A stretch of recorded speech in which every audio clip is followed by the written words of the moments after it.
étudiants de la commune de Saré-Bidji qui nous ont honorés de cette présence-là, même si je ne suis pas préparé pour faire un discours assez long, mais je souhaite à ce que cette fête soit belle. Merci bien. Chers conférenciers, chers parrains, chers étudiants, chers invités, bonsoir. Le nom c'est Souleymane Baldé, actuel président du Bénin. Donc c'est un honneur pour moi d'être parmi les invités de cette conférence plus Ndogu organisée par les étudiants de la commune de Saré-Bidji. Merci au président, merci également à votre bureau d'avoir initié en tout cas cette bonne initiative. C'était pas tout facile. Donc vous nous avez montré que l'ICAD n'est pas la seule structure. Vous nous avez montré que l'amicale regorge toutes les structures du Sénégal. Donc merci une fois encore. Et je remercie aussi les étudiants de l'espace numérique ouvert de Kolda pour la belle organisation qu'ils ont fait. Donc je tiens aussi à remercier M. Hassan Baldé, de chargé de scolarité pédagogique de l'espace numérique ouvert de Kolda, et en remerciant aussi les invités. Donc c'est une bonne chose de faire ces bons actes en ce mois béni, le mois de Ramadan, en même temps le mois de Carême. Donc je vous souhaite vraiment une très bonne fête. Aujourd'hui, je suis là pour parler au nom des étudiants de l'INCSK, de l'amicale des étudiants ressortissants de la commune de Saré-Bidji, élèves et étudiants ressortissants de la commune de Saré-Bidji. Aujourd'hui, c'est un grand honneur et bonheur pour nous les étudiants de l'INCSK, pour que l'amicale a choisi de nous honorer, de faire le Ndogu aujourd'hui au sein de notre ENO. Et nous sommes aussi là et accueillir l'amicale avec des bras ouverts. Certes, nous sommes dans l'amicale, mais ce grand honneur-là, c'est pas pour rien qu'on a pris un parrain comme M. Baldé, chargé de la pédagogie de l'ENO de Kolda. C'est un ancien de l'amicale, ce sont le comité de sages de l'amicale des élèves et ressortissants de la commune de Saré-Bidji. Aujourd'hui, l'INCSK vous dit soyez les bienvenus. Il y a nos doyens là qui sont là, qui ont passé, c'est les anciens de l'amicale, qui sont des professeurs, sont le parrain aussi, le conférencier aussi. On vous dit soyez les bienvenus. Tantôt, on a parlé, le président du Bénin qui a parlé ici. Si vous entendez ici Bénin, ce n'est pas le Bénin du régime sortant. Là, Bénin, c'est le bureau des espaces numériques ouverts. Quand on entend Bénin, c'est ça. Ce n'est pas le Bénin du président sortant. C'est le bureau d'espace numérique ouvert. C'est ce qu'on appelle, on dit Bénin. Bon, je parle aujourd'hui au nom des étudiants de l'INCSK, de l'ensemble de tous les étudiants de l'INCSK, pour remercier vraiment l'amicale d'avoir choisi aujourd'hui, nous les étudiants de l'INCSK, pour faire ici le Ndogu. Ça montre que vraiment l'amicale ne s'est pas installée uniquement à l'ICAD ou bien à l'IGB. Donc ça montre que nous sommes tous des étudiants dans l'amicale et aujourd'hui nous sommes vraiment contents d'avoir accueilli ici l'amicale. Et je remercie vraiment le conférencier. C'est un grand, c'est un frère, c'est vraiment, c'est des sens que nous, en tant que zone de l'amicale ou bien de la commune, sont vraiment ces visages-là qu'on doit suivre. Parce qu'aujourd'hui, quand on voit nos frères là, nos grands frères qui sont là devant nous, en étant des conférenciers ou bien des parrains, là vraiment nous sommes satisfaits.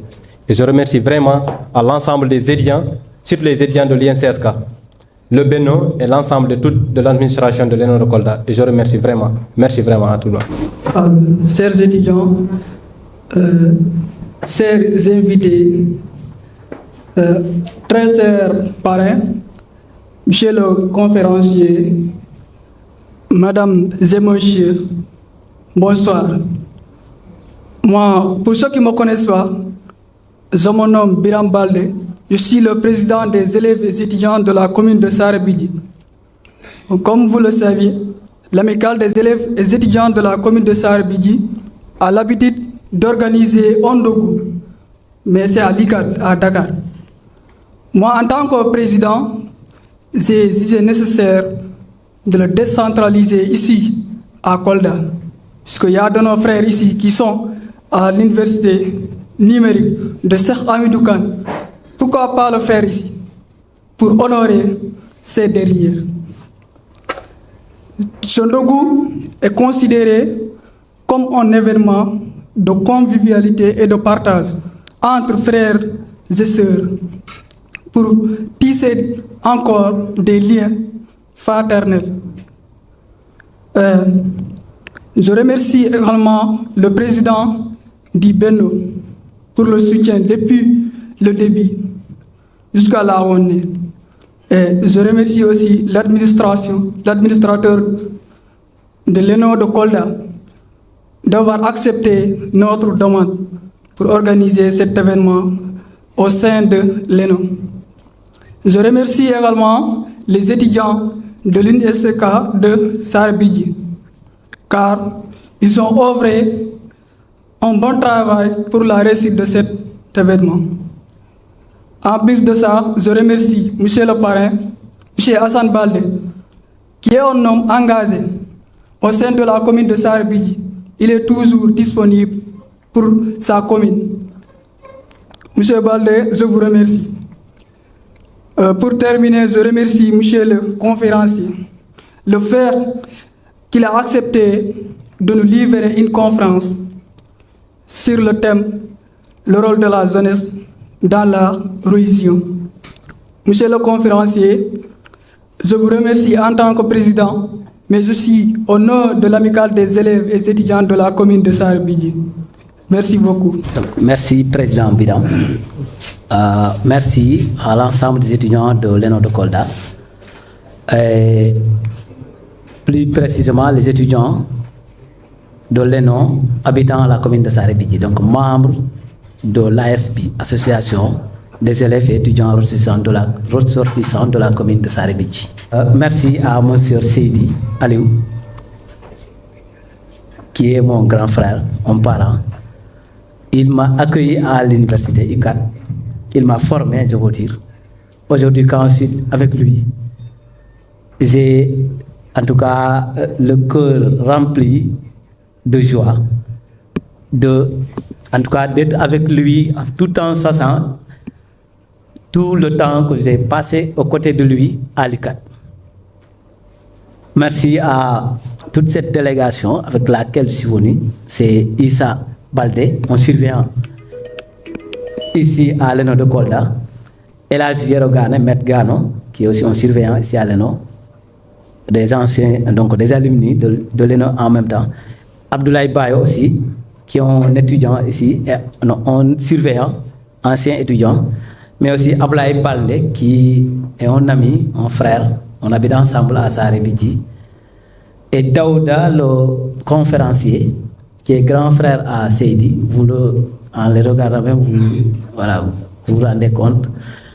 Alors, c'est un docteur en arabe, en économie, donc, qui a fait ses études d'abord ici à Kolda, ensuite en Iran.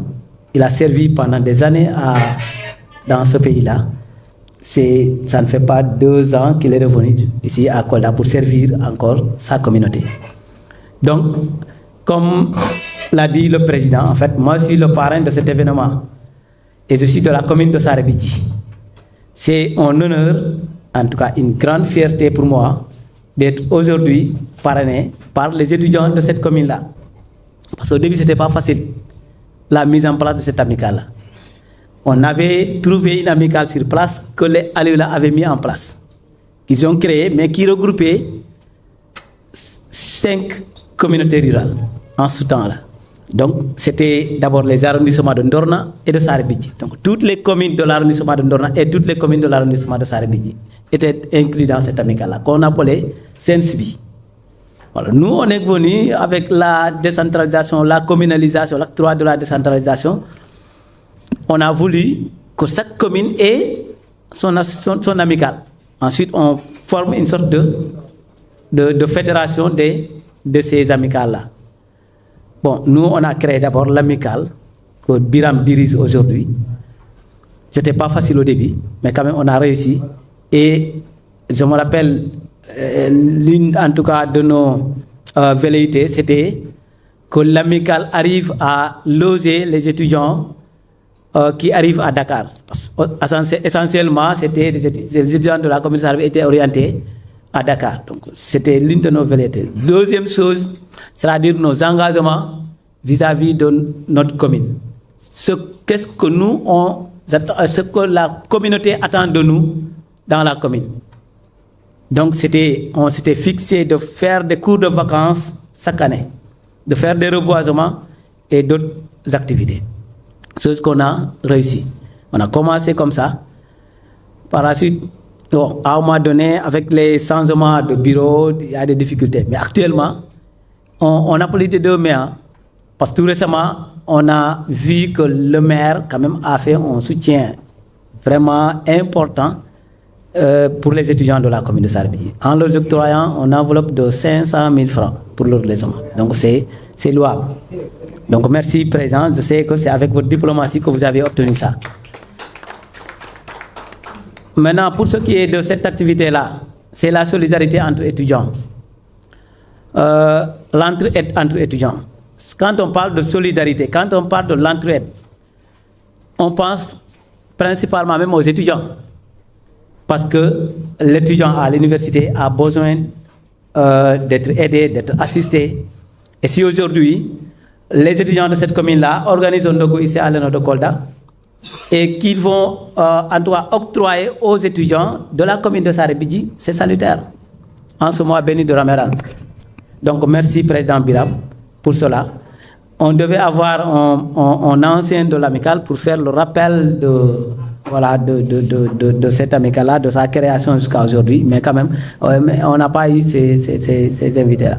Maintenant, pour ce qui est de moi en fait, ce n'est pas moi en fait. Même si vous voyez dans les images, vous voyez c'est un mouvement qui est derrière en tout cas ce parrainage-là. C'est un mouvement qui est né dans la commune de Sarébidji, qui est en train donc de faire en tout cas ses activités. Et ce qui nous a amené ici, on a mené d'autres activités. Mais aujourd'hui, on est au mois de Ramadan, les étudiants m'ont sollicité. Il y a beaucoup de situations, mais quand même, il fallait accepter. Voilà, donc voilà ce que je tenais à dire. Sinon, je remercie aussi l'assistance, parce que si ce n'est que les étudiants de l'ENO, aujourd'hui, on n'allait pas avoir en tout cas un bon nombre ici. Parce que quand on regarde les étudiants de la commune de Sarébidji, ça c'est ce que je déplore aussi. Parce que quand on fait le décompte des étudiants de la commune de Sarébidji, ici à l'UNCSK, vous êtes plus de 80 étudiants. Mais dans cette salle, vous ne faites même pas 20. Ça, c'est déplorable en fait.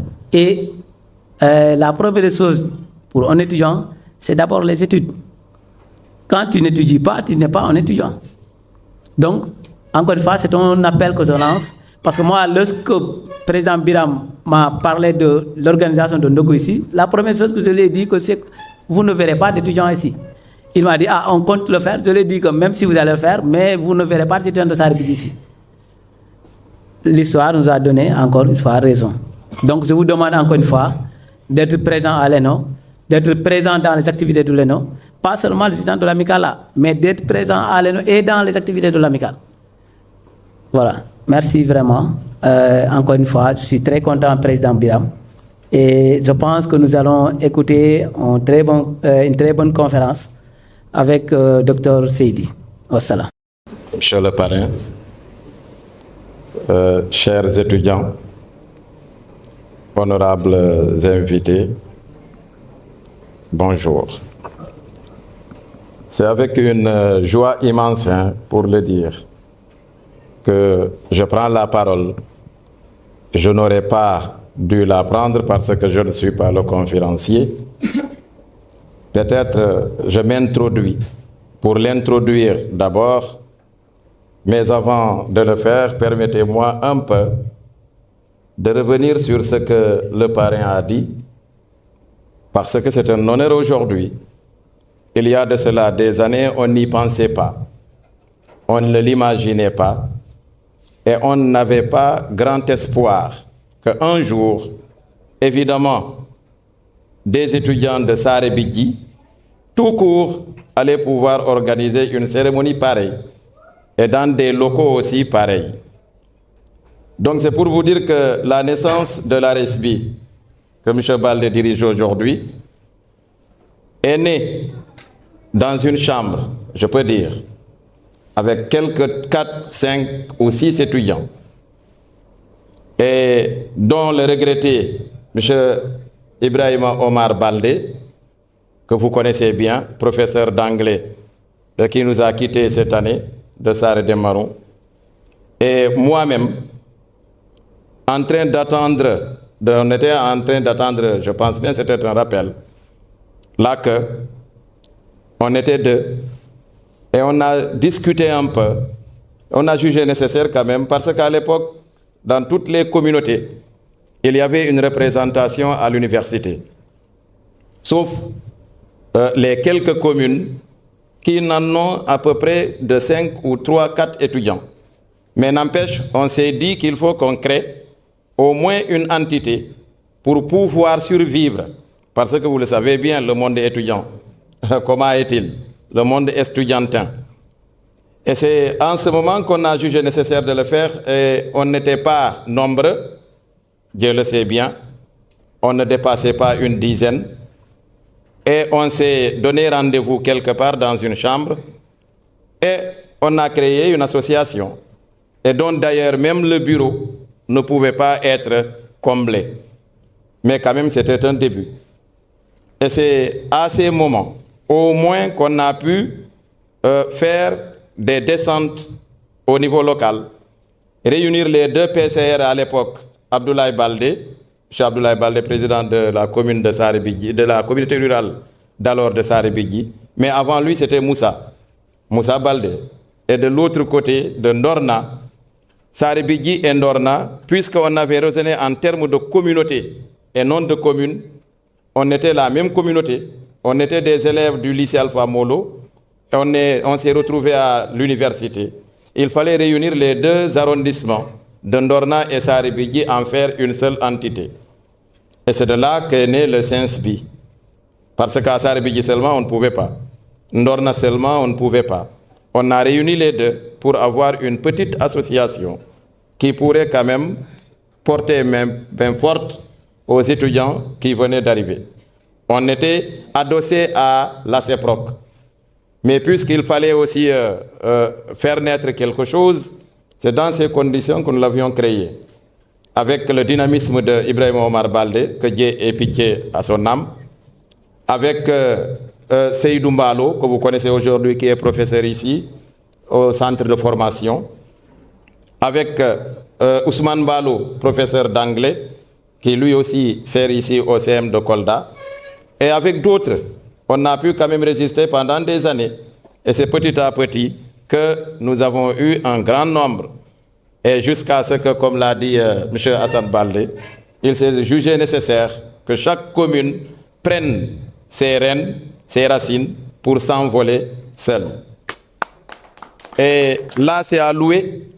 Depuis lors, franchement, aujourd'hui, c'est avec un cœur plein de joie qu'on se retrouve en regardant et en voyant qu'il s'agit des étudiants de Sarre Bidji et non des étudiants de Ndorna et de Sarre Bidji qui avaient 5 communes, réunis 5 communes. Et à une seule commune, on peut avoir cette mobilisation-là. Donc c'est quelque chose de louable. Alors là, je me réjouis quand même, comme le dit Hassan, et parce que nous, à l'époque, c'était des dons de tickets. On allait chercher des parrains, on allait chercher des tickets et on organisait des dons de tickets.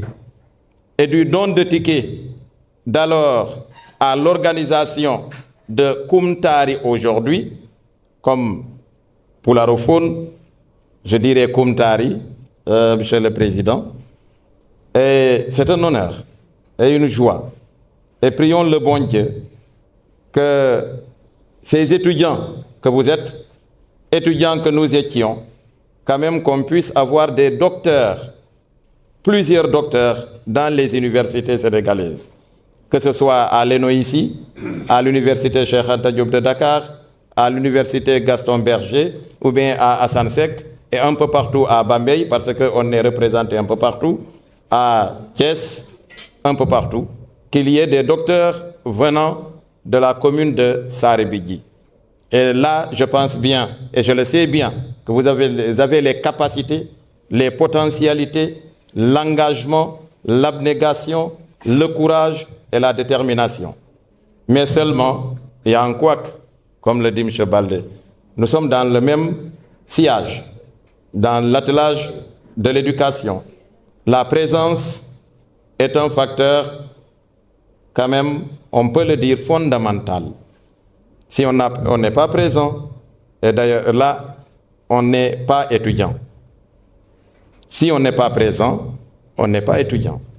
Alors encouragez vos camarades, vos frères à fréquenter l'espace numérique, à accepter de souffrir, à accepter d'endurer, et pour que des résultats meilleurs s'en suivent.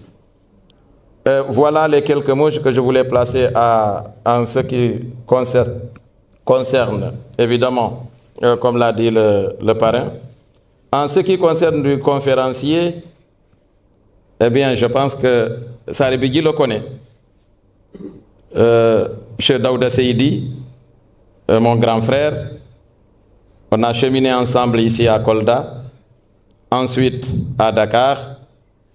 De l'école française, il a fini par poursuivre ses études dans l'école arabophone. Il a obtenu sa bourse pour aller continuer les études en Iran, la République islamique d'Iran. Il s'en est, n'est-ce pas, battu. Il est un doctorant en économie, en finance islamique.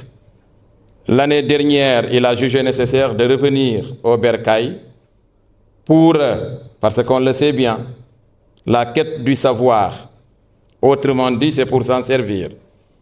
Et au service de la communauté, de sa communauté, il a jugé nécessaire de revenir. D'abord, pour s'installer et servir sa communauté.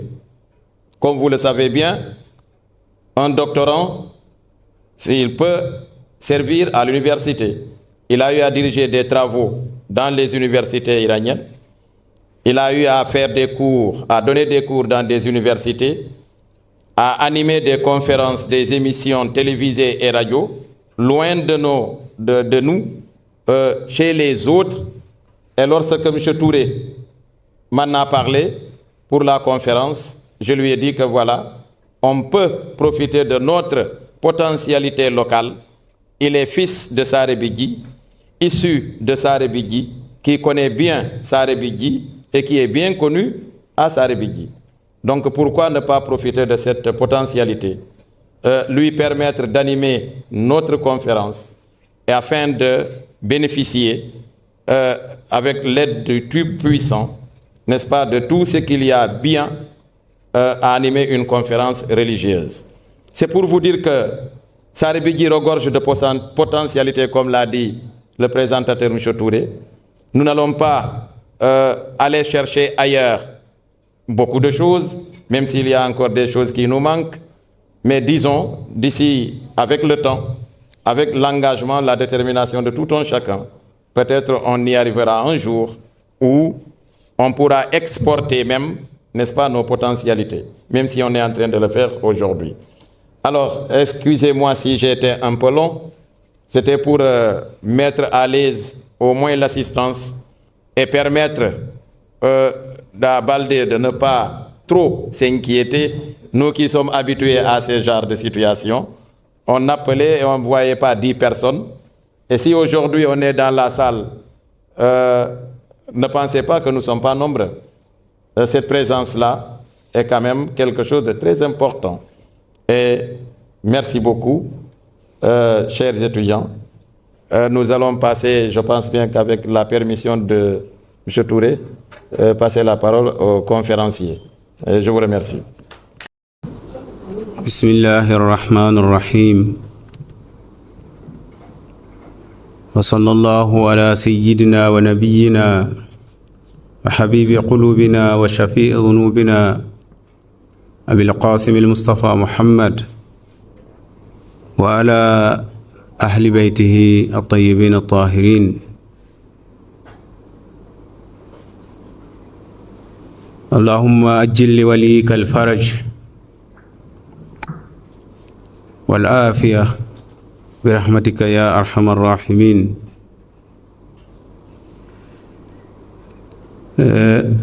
on calminama onon fof ko won ɗo ko on beltanama on jarama e wadde organisé wano ɗeɗo ni gueɗe. D'abord puɗɗorten ko actualité ɓayi ko ɗum ɓuri tagde ha ndentinɗen ɗo woni suumaye ha wadde organisé kumtari.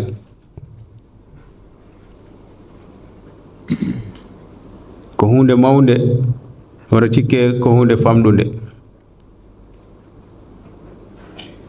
sabuna nelaɗo Muhammad sallallahu alayhi wa sallam mo wi'ino yimɓe kumtingol korɗo goto e bon horno ha kikiɗe gokkuɗamo mo humti ina wayi tanna mbaɗɗo jihadi duuɓi 70 taw ano waɗa jihad. Onon gandi jihad wonano hande ni on jamanu ko jaasi jogoɗa bilab gorko no mani jogo bilab kuccodiron oɗon kaɓa wona an ko hen duumiɗa ko yara e duuɓi 70 kumtingol korɗo goto ano jogui no baraji on ni. Ɗum noon ya Allah jaɓan on kumtari ndi. Ɗimmel mum kada noddude yimɓe kawrita kaala e ko faati e islam, surtout thème o ko thème mo ganduɗa ina ɓuri e thèmeji en tant que jeune.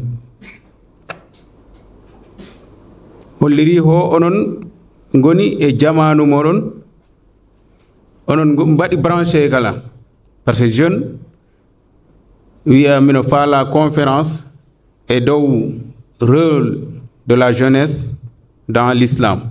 Siku ko nonde arabe wiya ɗum dawru shabab fi hamli risalati l'islamiyya. Dawru shabab fi hamli risalati l'islam hoɗum woni rôle sukaɓe jeune e dow caktugol l'islam walla e l'islam hoɗum woni darde mumen hono ɓe poti darorde e dow l'islam.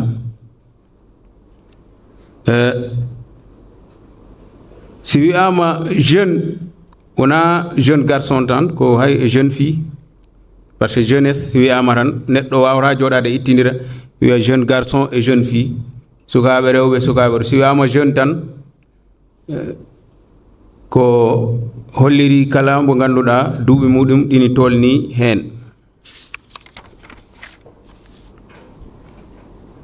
Hoɗum waɗi mbiɗen ko jeune ji mbi'a darde mumen walla rôle mumen e islam.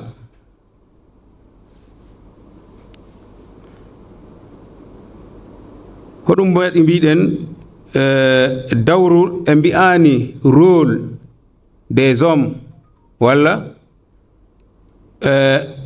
rôle des personnes âgées dans l'islam mbiɗen ko jeunesse.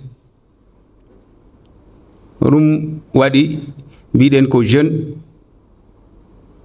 hoɗum woni rôle mumen e islam.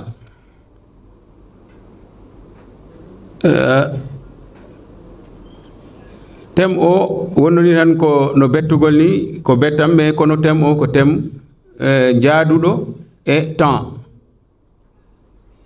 fonnoni tawa ko lewru walla lebbi ɗiɗi keddino ha wawa wadde préparé par ce que anon gandi conférence walla haalde wona hunde webde nde ganduɗa ko arat tan kaala ene tawa e manque de respect neɗɗo wi'ama ar haalanam thème mbasa préparde thème o ngara joɗoɗa mbaɗa hors sujet gonga parfois no wiide ni professeur ji ɗi e gandi gokkeɗa sujet mbaɗoya hors sujet hoɗum watta ɗum ko wasde préparde sujet walla thème mo gokkeɗa o e on ɗon question réponse ji ɗiɗi jogoroɗen hen الوجه الأولى أن النبي صلوات الله عليه وآله حرص حرص الكامل على تكوين الشباب وأعضائهم للمسؤولية وتهيئهم لأداء أمانة التبليغية في مناسبات كثيرة. نلادو ميدن محمد صلى الله عليه وآله وسلم nde o nela bo jaɓɓi nelal ngal e dow tagore he mo ɓurno wadde jikki muɗum walla nderengu muɗum ko he jeunesse he sukaɓe he ko ɓen mbo iɗita o préparde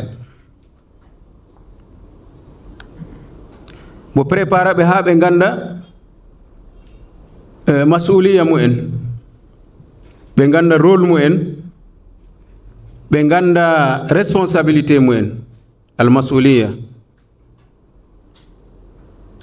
mbo prépara ɓe kalan ha ɓe ganda hono ɓe mbawra jaɓɓorde ngal ɗo nelal ɗum woni oɗo risala nelal ngal Allah neli ɗum e dow préparde kadi no ɓe mbawa rentorde ha ɓe mbawa rewde Allah eyi par ce que enen gandi gila aduna dawi kala ko watte ko sukaɓe dolnora hen ka en kennete hen yeeso hande ina Musa no feewi neɗɗo wona suka ha sukaɓe muɗum gasa en tant que musulman ko julɗo wona anda no Allah rewrete te noon Allah hoɗum tagiri yimɓe ɓe tagiri en tan kono ndewɗum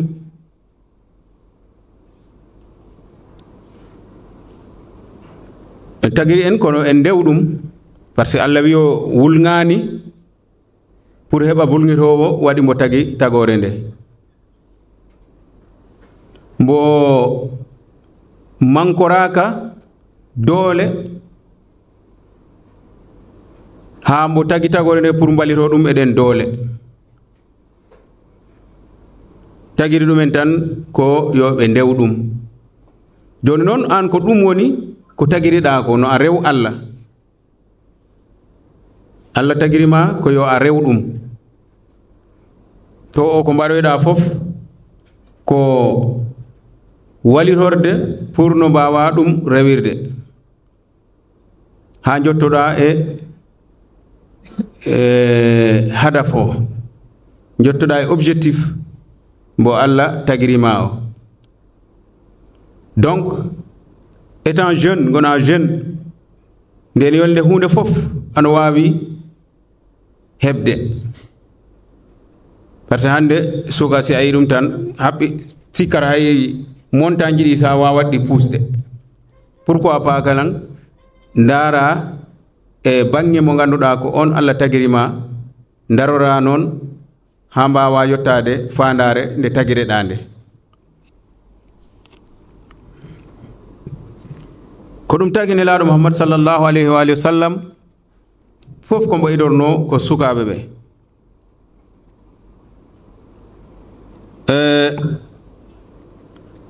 mbo noddi sukaɓe ɓe pour andina ɓe hoɗum fadi ɗumen par ce que hande kala société mo jiiɗa yimɓe ɓe padiri toon dirigeant ji janngo ɗi ko o jeunesse jeunesse o fadira pour dirigegol société o janngo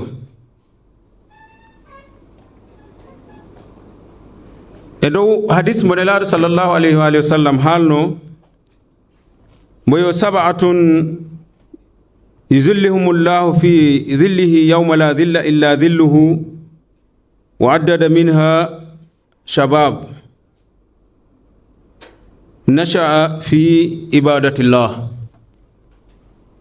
Nelaɗo wiyo yimɓe jeeɗiɗo walla jogiiɓe jikkuuji jeeɗiɗi walla façon ji yimɓe jeeɗiɗo Allah ina waɗa ɗumen he ɗowdi muɗum ñande janngol ñande yawmal qiyamat sifama wonde ñande hen nange nge ɓattoro yimɓe ɓe ta ngeni wuli ngulendi ndi ganduɗa neɗɗo e hoore muɗum fayda ko tayat ɗowdi ala. Allah wi on ñande hen ɓeɗo jeeɗiɗo ɓe nelaɗo limtata ɗo oɗo hadis ɓe waɗanat ɓe wonnoniranno waado ni e keɓat ɗowdi ndi ganduɗa haɗat ɗumen nange nge haɗat ɗumen ngulendi ndi.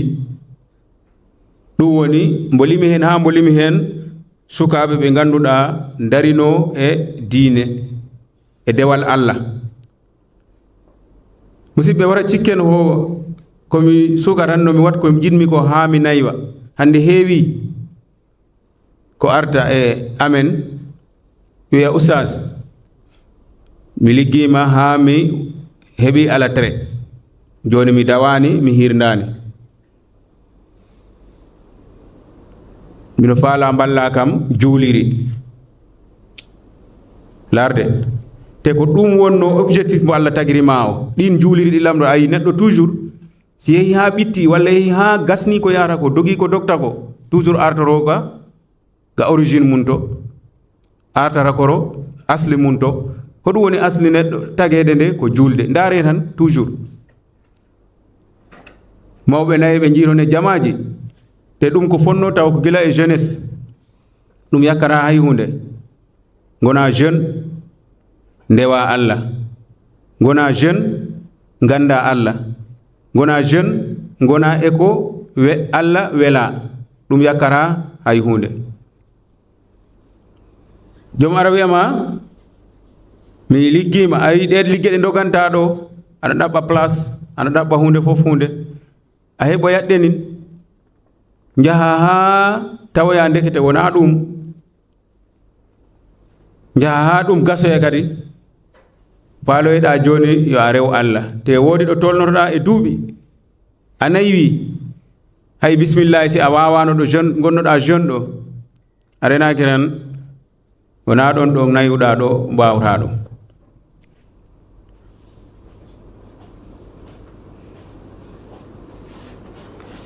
nelaɗo Allah sallallahu alayhi wa alihi wa sallam mo haali e hadith kadi boyo la tazulu qadama abdin yawma alqiyamati hatta yus'al an arba an umrihi fima afnah wa an shababihi fima ablah wa an malihi ayna iktasaba bihi wa fima afnah wa an ilmihi ma amila fihi.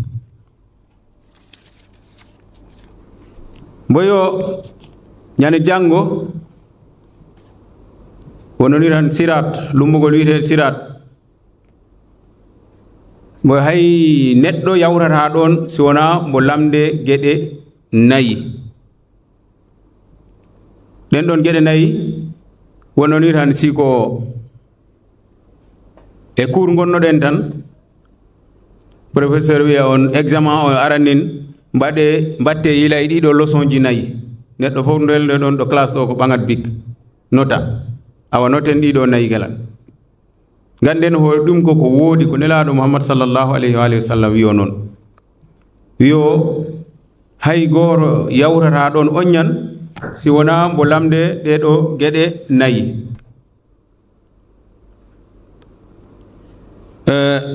An umrihi fima afnah an kam gurdam maɗam piw horo ndewnuɗa ɗum hoɗum bannoɗa e gurdam ma gurdam ɗam Allah hokkima ɗam par ce que wurde ina foofa ina selli ina woni e jam. Bismillah moɗon.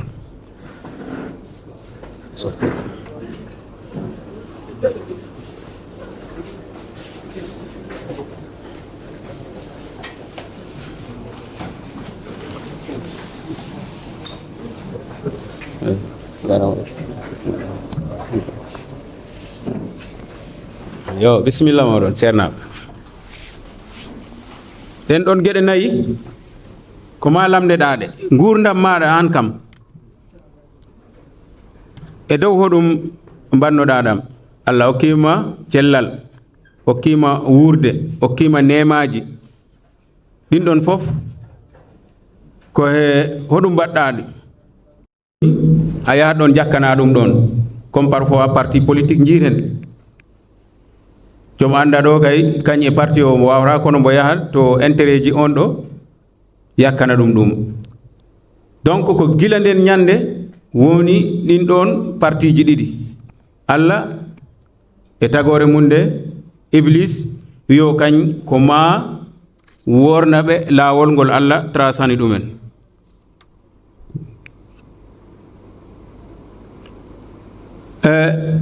ko ɗum waɗi Iblis toujours ɓuri ɓattade ko jeunesse sukaɓe ɓe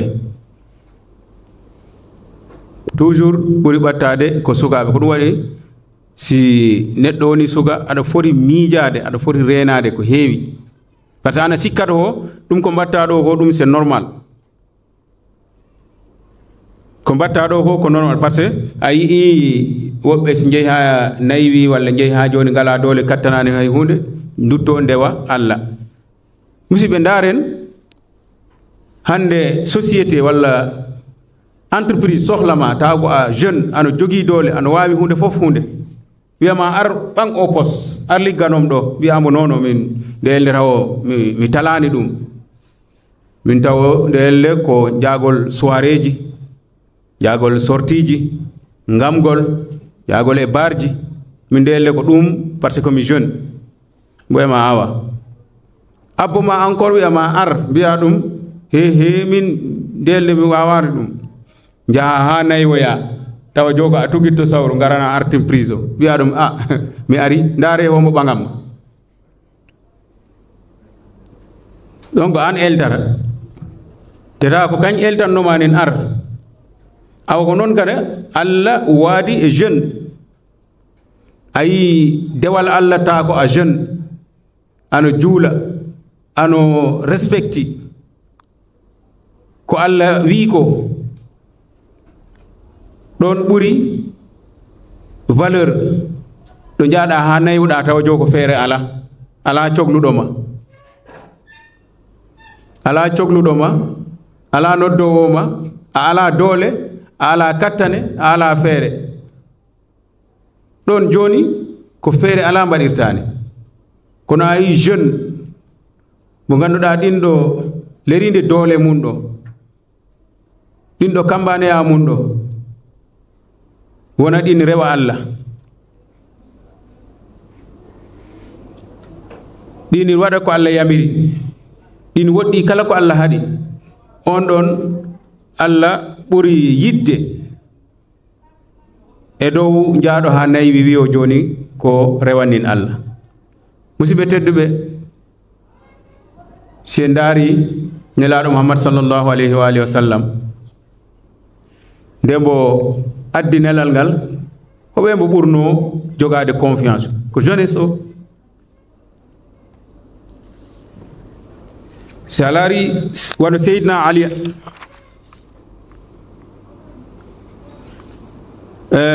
wano Seydina Ali en tawa ko jeune ji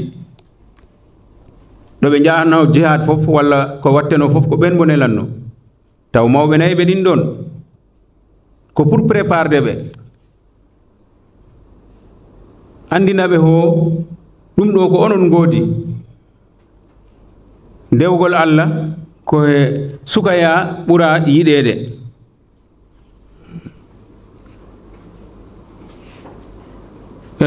nelaɗo kañum de nela tawa bon yara e 40 ans 40 ans wonnoni tan bon yalta e jeunesse tawa bon yalta e jeunesse kono noon ko sukaɓe ɓe ɓen ngari mbo tugirori ɗumen mbo waɗi ɗumen dosɗe diine l'islam pour daragol haɓagol diine haɓagol keferago ko ɓen woni darinoɓe kaɓana diine e dow sukayagu mumen ɗum yakkanani ɗumen sukaya hay seeɗa te ko ɗon ɓulni récompense ɗon ɗo ɓe goni sukaɓe ɗo ɗon ɓe ndewi Allah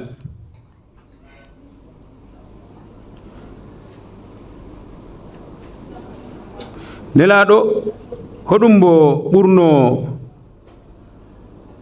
wajade sukaɓe ɓe yoɓe jaw ɗaɓɓude rewɓe yoɓe jaw resde wa isanaha biziwaj allazi sharra'ahu llah ɗum ko sharia Allah ko ɗum boyno e hadis goro ya ma'shara shabab man istata'a minkum al ba'ata falyatazawwaj ay man iqdara ala الزواج فإنه أغنى للبصر وأحسن للفرج فإنه أغض للبصر وأحسن للفرج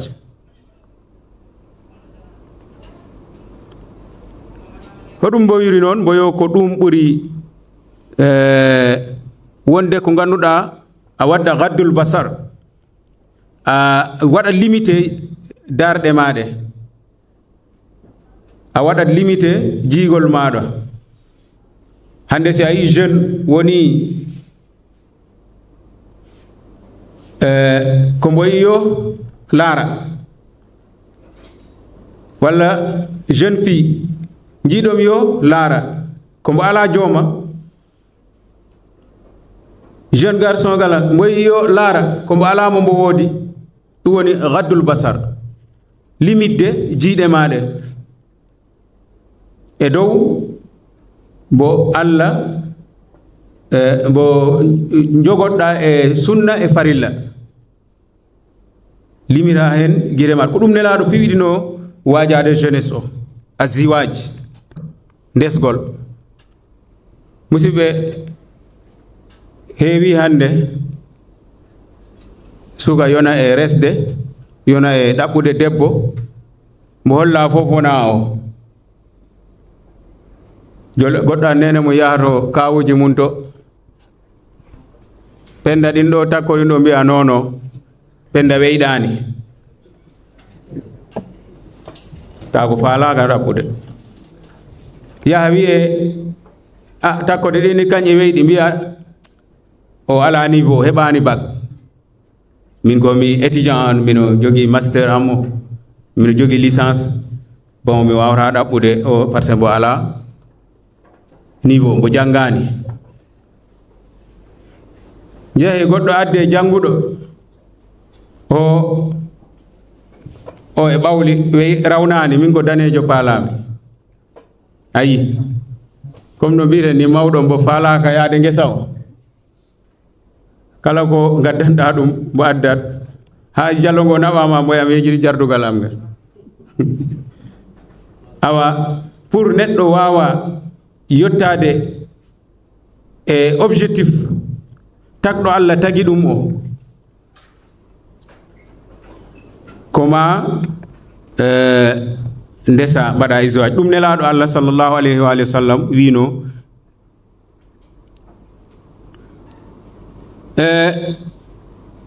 e dow préparde nelaɗo ɓe ɗiɗo jeune ji jeunesse o fi bana'i shakhsiyatil insaniya e dow wadde construire personnalité neɗɗo wa fi takwini nufusihim al ijtimaiya ha mbo sembina waɗa formé pittali mumen e dow rendo he société he ولا شك أن الغاية من وراء هذا البناء الإعداد حتى يكون الشباب التكوين الكامل في ناحية الروحية والعقلية والجسمية والنفسية وجميع جوانب الكمال الشخصية هدو وانو نلارو دين وادا نون ko pour préparande société par ce que société en gandi toujours ko jeunesse kala ɗo darɗa han wiyete ko jeunesse ko o jeunesse men basi par ce que o jeunesse wonoyta nin halifaɓe janggo o jeunesse si moƴƴi tan janggoɓe kalfi tan moƴƴat o jeunesse si boni tan janggoɓe kalfi tan bonat musidɓe neɗɗo toujours ne prépare wora a yawo hoorema hande goɗɗo ɗo jooɗi ɗo e wawi wondera janggo kay wonta président de la république sénégal ala jaaɗo ha noma président walla votana woni président wiya min mi anduno gila ko gommi cukayel mi anduno ko min laamoyɗo non non hemmani ko sa hay enen yo wi o betti yimɓe ko ɓuraɗo wasde ɗaminorede yiite wi e ko woni président de la république te on rewino e jeunesse ya aɗa andi hoɗum ɓuri puy musde musidɓe han gona responsable mawɗo dula gona ministre walla président walla hunde fof kono ta an e jamanu ko gonɗa jeune ko woodi gueɗe ɗe bannoɗa ɗen si pillama tan arenaki tan ko a yosat ɗon ayi ɗum woni toujours neɗɗo no waɗan hoore mum garde ko mbaɗoyɗa fof waɗan hoorema garde pour janggo pillari tawa yoɗat walla gona mawɗo dula wi e kaari ɗin to tan mbiya wara mbo arde wara mbo yotto walla mbiye mbo mi ala ɗo woodi ko waɗi ɗum noon pi woto heɓere ko he laawol ngol ndewɗa ha jottiɗa ɗon ngol ɗum woni mbaɗana hoorema garde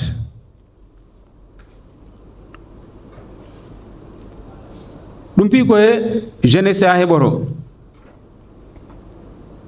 te islam ɗin waɗani ɗen laawol in tracani en trajet mo ganduɗa on si a rewi ɗum tan ko sans faute zéro faute kala ɗo gonoyɗa janggo kala ɗo kay foyɗa janggo si goɗɗo ari ɗon tan wiina mi anduno la plupart si en daari ɓuri hewde e leader ji ɓuri hewde e responsable ji mawɗi mbaɗɗi réussir andi neɗɗo parfois wona leader taw waɗani réussir neɗɗo parfois wona responsable taw waɗani réussir soit ko chance comme no mbiten ni woɓɓe woodi woɓɓe ɓe jaɓani chance hokki ɗum woni ɗon kono wona kañ fonno ɗon wonde walla ko hono wiyete nasab asko muɗum hokki ɗum woni ɗon kono wona kañ fonno ɗon wonde taw ko vrai leader mo ganduɗa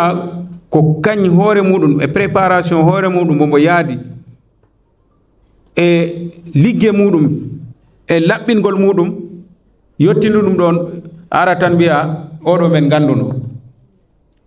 men ganduno o wonta ni tan par exemple parfois e dow parcours universitaire walla e dow parcours lycée woodi jeune ji ɗi jiita tan a wawat jogade miijo walla a wawat jogade espoir ko janggo e janggo oɗo wonoyat ɗum te si mboni ɗum tan ara tan mbiya way mi anduno ko ni wara musidɓe on ko kañ tinnani ɗum hoore mum bewre sukaya tampinani ɗum bewre sukaya woppinani ɗum kombo fonno wadde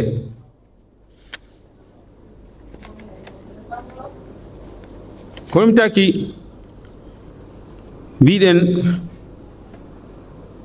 hunde fof ko ɗon ɗo jeunesse ɗo jeunesse ya ɗo heɓoro ɗo sukaya ɗo neɗɗo fof kala ko keɓoyranin to mangu ko ɗon keɓta ɗum a heɓoyanin toon respect ko ɗon keɓta ɗum a wasiyanin toon heɓde respect ko ɗon keɓta ɗum ɗum woni jeunesse walla étant jeune ko hunde molanade ko hunde fotade renede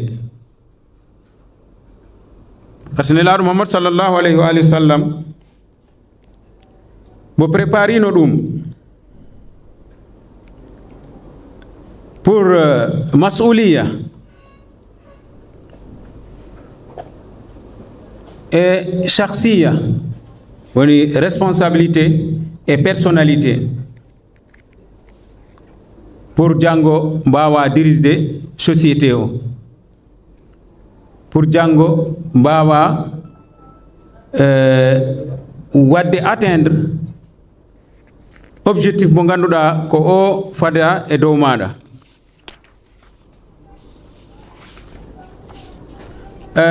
Ɗum noon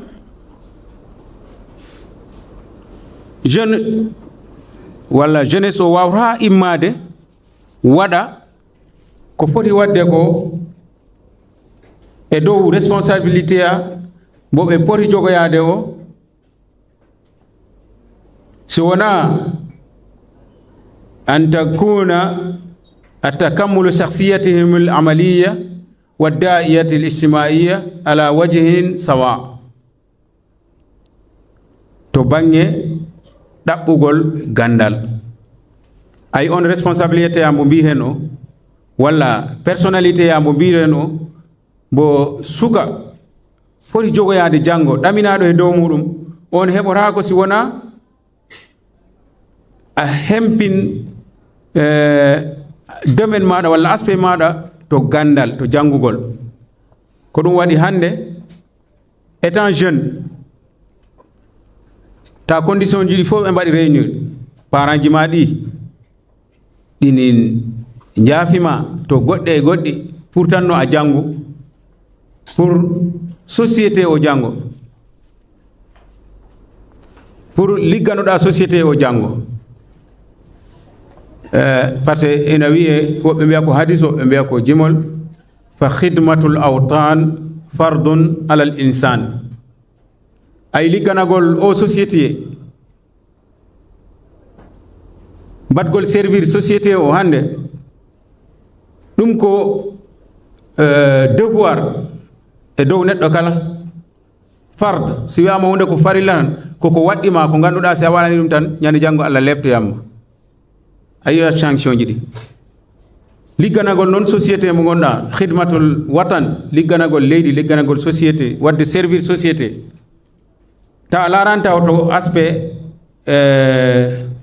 économique ko joɓeteɗa ano ñaama walla ɗum ɗa ɗon ko a okka récompense pour mbawa ligganade walla wadde servir société o. Andi enen toujours joom ko woni objectif o ko yejitta nangoya ko wona objectif an ko a ɓaganno a wat servir société ha fonno ko a wat ɗum volontairement ponnoɗa ɗum wadde. Kono noon société o miiji wi o comme ko a woppi ko mbaɗanoɗa ko fof a ari ana waɗa servir société o, donc ɗum ɗo hin ko mbawa wurnirde hoorema ko ɗum woni salaire ma o. Andi salaire o ko deuxième mois, goɗɗo tan noon sikkata o ko fi o salaire waɗi ɗum non non ko farde. Si wiyama farde hunde wiyama farde tan koko waɗɗima, si a waɗani tan a waɗoyte sanctionné.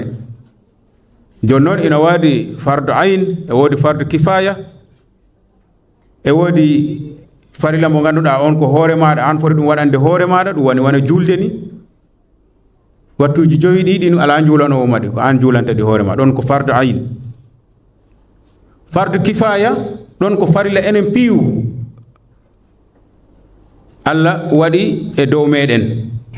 Kono noon ɗiɗo e tato gimmima tan ɓe mbaɗi tan ɓeeɗa haysi mbaɗani tan ala probléme, kono enen piwsi en mbaalima en mbaɗani ɗum tan ñande janggo Allah lebtoya en. ɗum noon gandon mbaɗgol servir société ko noon wayi. Par exemple hande o eno no woniri ɗo ni, si neɗɗo ari jooɗima ɗo e waɗa servir étudiant ji ɗi ko ana waɗa service société ko enen piponno ɗum wadde. Kala jeune mbaɗɗo concerné goɗaɗo e nder commune walla département walla région Kolda, onon fof ɗum waɗi concerné. Kono noon si ɗiɗo tato gimmima mbaɗi ɗum tan e enen wonnoni tan e jaafama, ɗum woni farde kifaya. Kono si woni hande potentialité woodi ɗum ɗo e fewnaɗi darna ko pour mbaɗgol service société o neɗɗo fof waalo kala joginoɗo potentialité walla joginoɗo doole muɗum waalo waɗani gandon ko fardu wonno hakku e dow meɗen en piw Allah ene wawi en wadde sanctionné e dow ɗum. Ko ɗum waɗi neɗɗo toujours si ana jogii kattane ana jogii doole te a waawat ɗum waɗde ko ma daranoɗa ɗum pour mbaɗgol servir société o wara sikku o ko mbatta ɗo ko hunde bolle puyɗere par ce que nelaɗo Allah sallallahu alayhi wa alihi wa sallam wino noon jeunesse noon pour wawa ligganade société pour wawa wadde servir société o ko ma jogoɗa hen gueɗe ma jogoɗa objectif ɗin ɗon ko toɓɓe tati nayi ha joyi limmi hen wa awamil takwin shakhsiyati shab الدائية تختص في نقاط التالية النقطة الأولى أن يعرف الشاب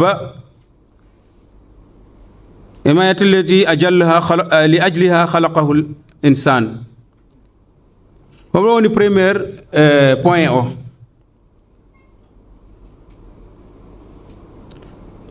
neɗɗo anda walla jeune o anda